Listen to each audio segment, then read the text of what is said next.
Alright, let's have some fun, shall we? I'm John Redden with my real honest thoughts on WWE's 50 Greatest Women list. Two-parter or three-parter coming up because I'm going to have a lot of praise and scorn for various members on this list because that's just how I am. I'm going to be sharing my opinions, keyword opinions, just how I feel. I'm not telling you guys how to feel one way or another. Sound off in the comments, please.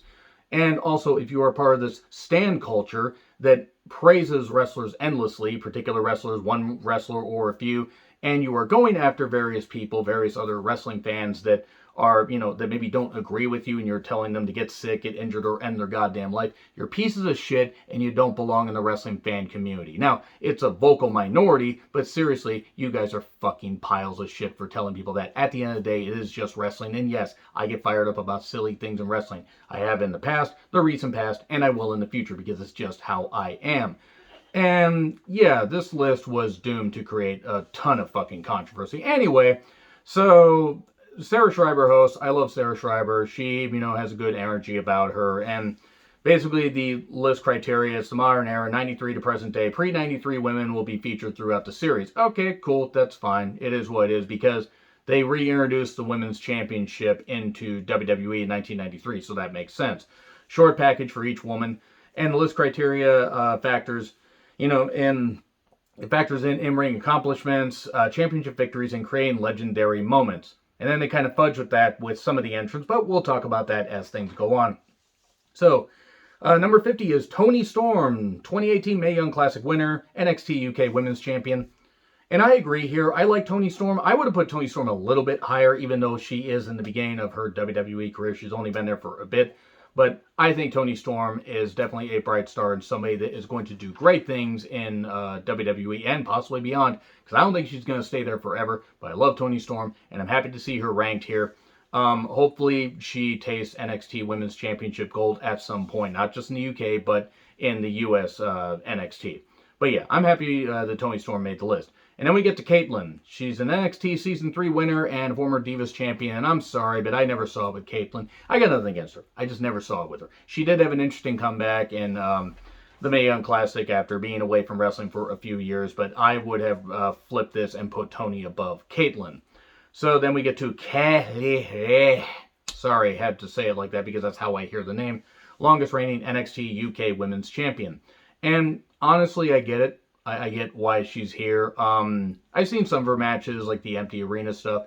Kaylee Ray is really good. She is really good. She's, got an intense style to her and can put on some really good classic matches. And I'm happy that her reign is, yes, it's gone on that long because of the ongoing pandemic and stuff like that. And there's been gaps as far as title defenses.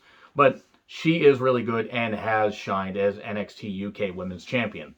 So we get to number 47, Sonya Deville. I hope she's used better in the future. I mean, she was at times used good, and then, they cool off on her, and then she was teamed with Mandy Rose, and then the unfortunate thing happened with that goddamn stalker, and I hope he's jailed for goddamn life.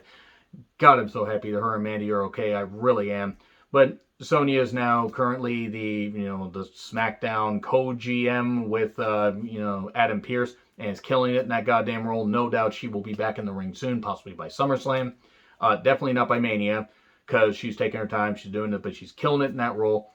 Sonya Deville is a star in the making. I remember actually first seeing her before she became Sonya Deville. She was just Daria, and I was like, holy crap. I said, that's the future right there. That is the goddamn, I'm not saying I'm the only one, but I was like, that's the future. And she has definitely shined when she has been given a chance, and hopefully she gets more chances in the future. So we get to 46, Shotzi Blackheart, NXT Women's Tag Champion and Breakout Star of 2020. And I like Shotzi. I do like Shotzi. She's an acquired taste of a gimmick. Now, I understand why some people might not like her. I'm a little bit worried that she's not going to be walking by the age of 35 with how she, bumps around the goddamn ring, but she's intense, she's crazy. Got to briefly meet her at an indie show a couple years ago, and really, really nice, and works just as hard in front of a crowd of 200 people as she does on national television. And Shotzi earned her place on this list, and had they done this maybe a couple years down the road, she no doubt would have been ranked a lot higher. We then get to number 45, Kelly Kelly. Okay, I've never been a fan of Kelly Kelly, and I'm just going to say that right now, but you know what? She also got dealt a bad hand. So regardless of whether I'm a fan of her or not, I'm going to explain why I feel that she got dealt a bad hand. She got hired during that whole period where John Laurinaitis was basically just looking for lingerie or bikini models. And Kelly Kelly got hired so goddamn young, and they featured her as the exhibitionist, where she would just take her clothes off and stuff like that, because extreme and tits, am I right, lads? But anyway, Kelly Kelly got thrown into the ring with minimal training, and you could tell, and that's not her fault. She got thrown in there, and, it was basically like, hey, run the ropes, stuff like that, do maybe a bump. Okay, you're ready. Wait, what? I don't know what I'm doing, because you need more time to train. You need more time to get better. And Kelly Kelly basically was just thrown out there, and she eventually, evolved into somebody that could be adequate in the ring. I was never a big fan of her. I was definitely not a fan of her beating Beth Phoenix in Buffalo, New York. That was bullshit. That was Kelly Kelly's fault. That was the fault of whoever booked that. It was stupid because the crowd hated it. But yeah, she is a former Divas champion. It meant a lot to her. It meant a lot to her. So whether I'm a fan of Kelly Kelly or not, she did the best with her career, and she is a former 24/7 champion, which means a lot. No, it doesn't, but that's not her fault. Anyway, Candice LeRae.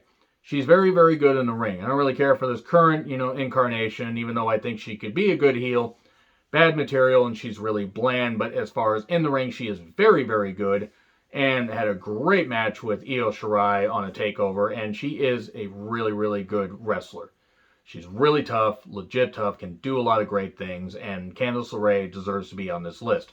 Then we get Nikki Cross. You want to play with Nikki? I mean, I think a lot of people do, both men and women. But moving on.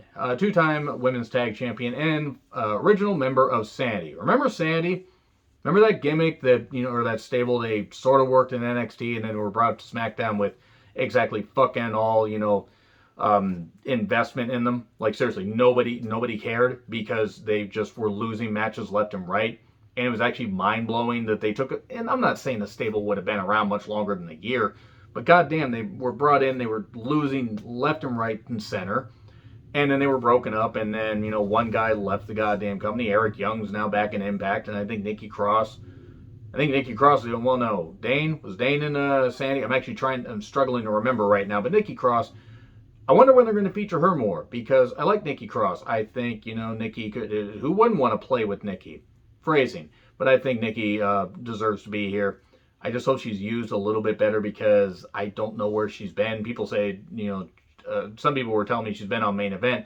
I don't watch Main Event, so I hope she's featured on, maybe put her back in NXT. Have her on SmackDown, something. I don't know what the hell you do, but just feature her more. She is talented. So we get to number 42, Layla. A Women's and Divas Champion, 2006 Diva Search winner. I like Layla. I've always liked Layla. Is Layla the best in the goddamn ring? No. But is she really good in the ring? Is she a very good athlete? Yes, she is. And it's unfortunate the knee injuries and other things cut her down, before she could really, have a lengthy career. She had a good career for what it was. She was part of, Extreme Expose, because tits, am I right, lads and women? But Layla, I always liked. I always thought Layla was, good in the ring. I always thought she was beautiful. Still do. But she was somebody I felt, didn't quite get her just due. But, she deserves to be ranked here. At least she got ranked, not quite at the bottom, because Layla deserves a shout here. So then we get number 41, Ember Moon, former NXT Women's Champion and current NXT Women's Tag Team Champion. Because, when in doubt, add more championships. I like Ember. I think she's going to have to, come up with something other than the Eclipse, because her tailbone and her spine is going to goddamn hate her. They're both going to hate her in the coming years. But this was a good choice. Ember Moon is I'm not necessarily the biggest fan of her promos, but I think that Ember Moon deserves to be, ranked about here, just above Shotzi, because she's been around a bit longer. And Ember is really good in the ring. She can have really good matches. Even if I find her character to be kind of there, she at least has the investment and the energy to get you excited to watch her matches. And the Eclipse is a thing of beauty, even though it's got to fucking kill her to hit that. So anyway, we get to number 40, Eve Torres, 2007 Diva Search winner and 3-time champion. I like Eve. I'm a bit shocked that Eve hasn't, made more of a return, like, a little more often. But you know what? She seems happy outside of wrestling. And I actually got to see Eve moonsault Michael Cole at Over the Limit 2011, which was kind of hilarious, because that was during the time where heel Michael Cole was facing off against Jerry Lawler in the feud that would never goddamn end. Yes, it goes on and on, my friend. Seriously, it was ridiculous. Did I get to see Bret Hart come out, though, in Seattle? That was cool. But Eve, She hit a tremendous moonsault. She really improved in the ring. And I wasn't necessarily the biggest fan of her, like, being like, the de facto GM and then worming her way into being the champion. But I kind of got what they were saying, but that was when they were not treating the women all that well, even though they were trying to juice things up. But Eve made the most of it and certainly, did great things in her short time in the ring. Because she wasn't in the ring more than, 5 years, if that. I mean, I think it was about that, 4 or 5 years. But she did some good stuff. And then we get to number 39, Lacey Evans. Well, she was in the first women's match in Saudi Arabia because, the Saudi Arabian, government always appreciates women. And I'm not saying our government appreciates women either. Good God, women's rights have a long way to go. Women's rights. See what I did there? Lacey, who knows when she's going to come back after being, after having her kid. But Lacey can hit a tremendous moonsault. Now, Lacey is not the greatest in the goddamn ring. But she can cut some pretty good promos. And I think can do some great character work. And hopefully when she comes back, whenever that is, she can, rise back up and, do some great things. But I've enjoyed Lacey's work more often than not. Even though I wasn't a big fan of what she was doing with Ric Flair just before she announced that she was pregnant. But seriously, congratulations to her and her husband. They're going to have their second kid and best wishes to a happy, healthy baby. So we then get to number 38, Jazz. ECW alumni, 2-time champion, and 2 Mania title matches. Jazz, now she's made of glass, but then again, I mean, when you've been wrestling as long as she has, you're going to have injuries pile up. But Jazz, when she was healthy, goddamn great. Great matches with Trish. And just great intensity. Jazz was fucking tremendous. I mean, I know she's still wrestling. I think she appeared in Impact recently, and I don't watch her in Impact, but good for her. Jazz is very good, and for a period of years was really worth investing in when you want to, watch women's wrestling. Even if the matches were short, Jazz was going to bring the intensity, and boy, did she. So we get to number 37, Maryse. Okay. Maryse was never a technician in the ring, but you know what? She was a long-reigning Divas champion, if not the longest. I think one of the longest. And, well, no, she wasn't the longest, actually. I know who the longest was, and it was fucking bullshit. But anyway, Maryse made the most of her career. I didn't really care for her and Miz facing up against Brie and Daniel Bryan. I will explain why. Simply saying that I really didn't think either of them should have been in the ring at that point. But you know what? Their kids got to see them wrestle. Good for them. Good for the kids. Goody la di da. But Maryse, she made the most of her career. We then get to number 36, Nia Jax. Anyway, seriously, why the fuck is Nia Jax ranked that high? Seriously, I would like to know. Somebody explain to me why Nia Jax is ranked that goddamn high. Because she's been careless in the ring. She's been sloppy as fuck. She's constantly injured people. She can't do anything right in the goddamn ring. All she does is nearly drop people on their goddamn heads or drop people carelessly, give them concussions. Yes, and she maybe is getting a bit of a bad rap because she's bigger than the other women. Except that's not the case with me. I have not cared for Nia Jax since she showed up in WWE. Bayley had to carry her. Asuka had to carry her. So many people had to carry her, which is probably why, so many women have really bad backs and have herniated every disc in their back trying to carry Nia Jax, who's like a water buffalo with 3 legs, and one of those legs was asleep. So it's like 2 legs, but one in the front, one in the back, and she's stumbling, and oh, my hole! I don't like Nia Jax, in case you can't tell. And 35, I actually amazed they didn't rank her higher. Or 36, rather. 35 was Bianca Belair. The sky truly is the limit for her. Like, it really is. I'm going to be interested to see what happens when she faces off against Sasha Banks at Mania. She may not win. They may extend it till SummerSlam, and she may get her moment there. It'd be cool. Regardless, Bianca Belair has really risen up. Now, she didn't do great in some of the championship matches that she had in NXT. I'm not saying she didn't perform well. She didn't wrestle well, because she did. But she kept losing opportunity after opportunity after opportunity. And now she finally has this. The question is then going to be, well, do you have Sasha Banks go, winless again at Mania, or do you have Bianca lose her first, big Mania moment? But seriously though, Bianca is great. She has really, when she picked up Otis in that whole obstacle course, bullshit segment, that was impressive. That shows how much strength she has, and again, the sky is the limit for her. Number 34, Carmella. Are you fucking serious is what I wrote down. Carmella has outlasted Cass and Enzo because she's been less problematic, except if you were Corey Graves' ex-wife, because she's a home wrecker. Carmella, not Corey Graves' ex-wife. Though I don't know the woman. Maybe she likes to wreck homes and rebuild them and everything. Hey, she's going to be part of the new Extreme Home Makeover. That's going to make Corey happy. Anyway, I don't know what I'm on about. Carmella should not be ranked this high because she's not any good. She's not. She can't wrestle. She has regressed in the goddamn ring. Credit to her for lasting longer than Enzo and Cass.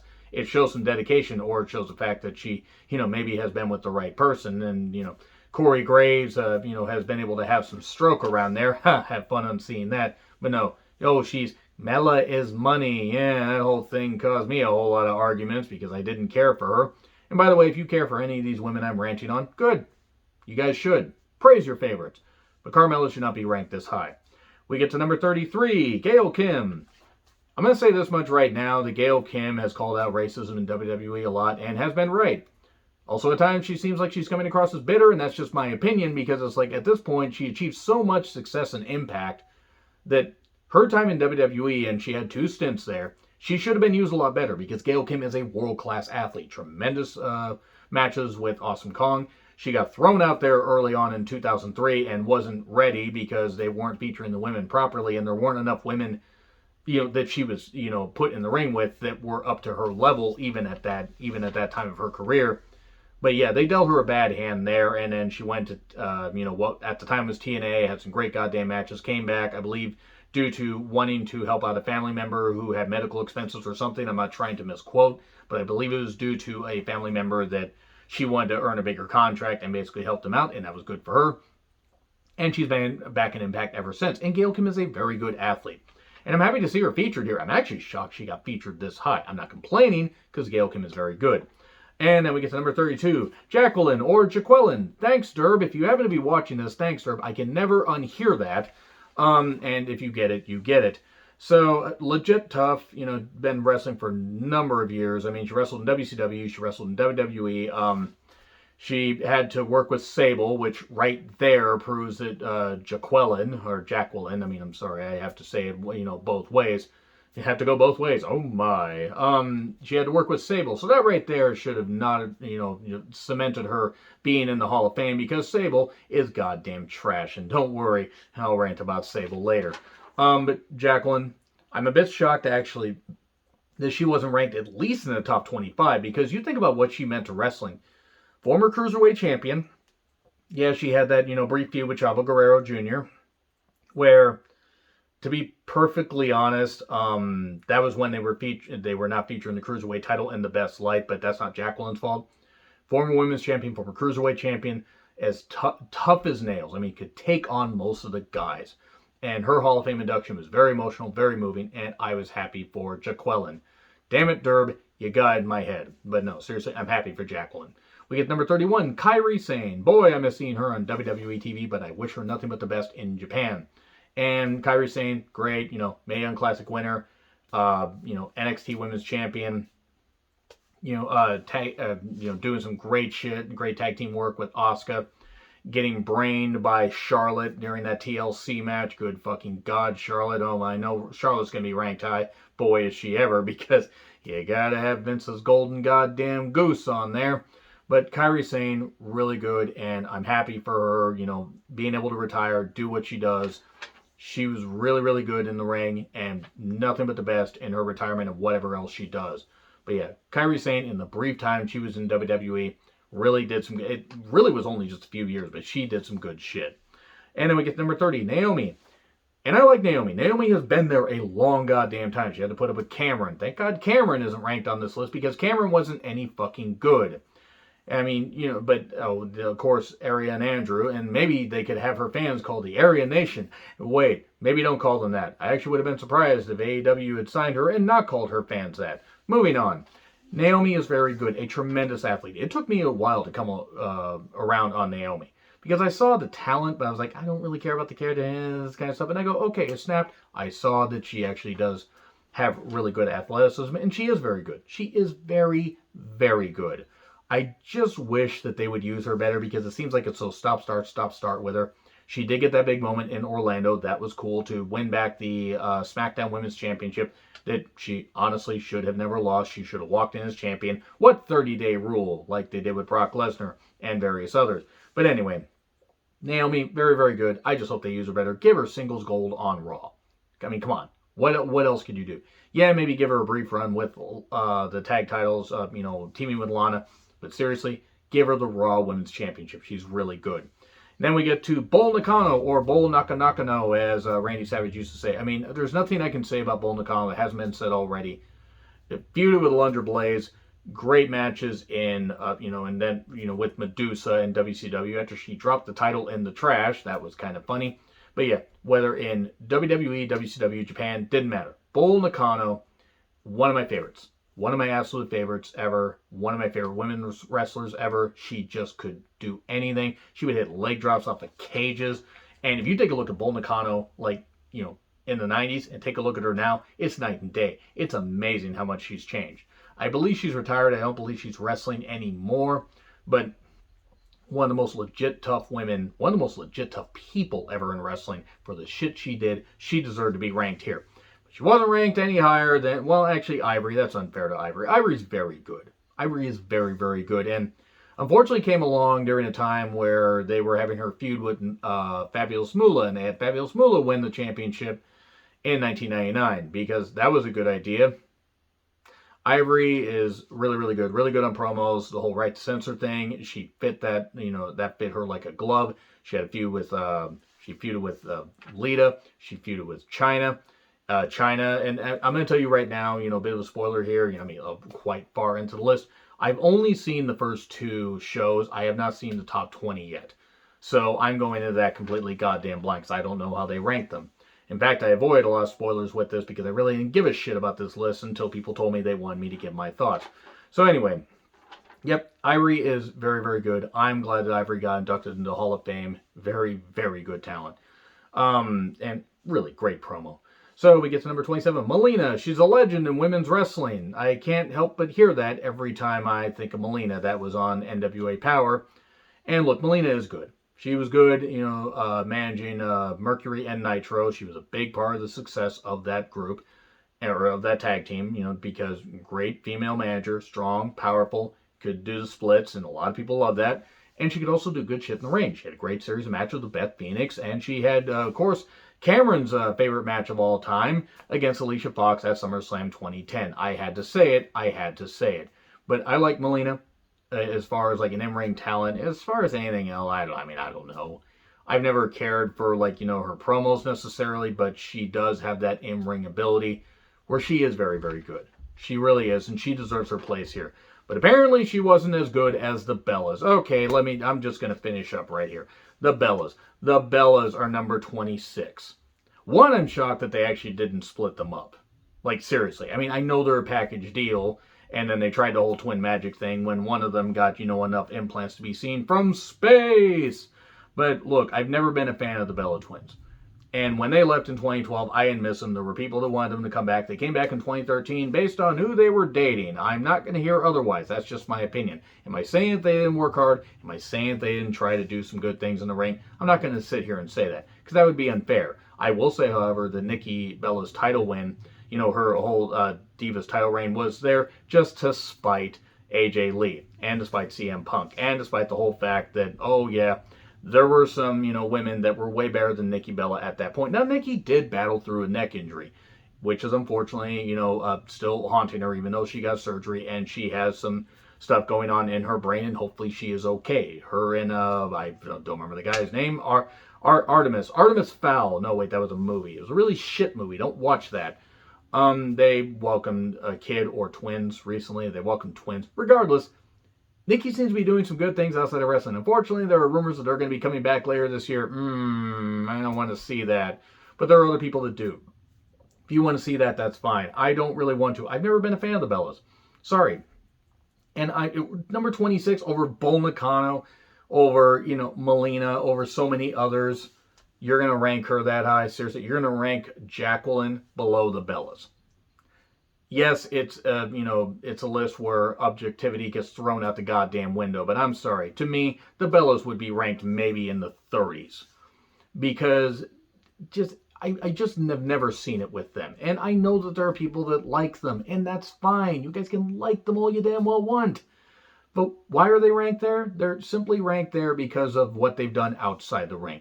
And yeah, you could say the Total Divas, Total Bellas brought, some attention to WWE. And it hasn't really helped all that goddamn much because the ratings have been in the goddamn toilet. Well, except for, Total Divas, Total Bellas, because those shows are still doing pretty goddamn well, all things considered, if they're even going on, considering the pandemic. But I digress.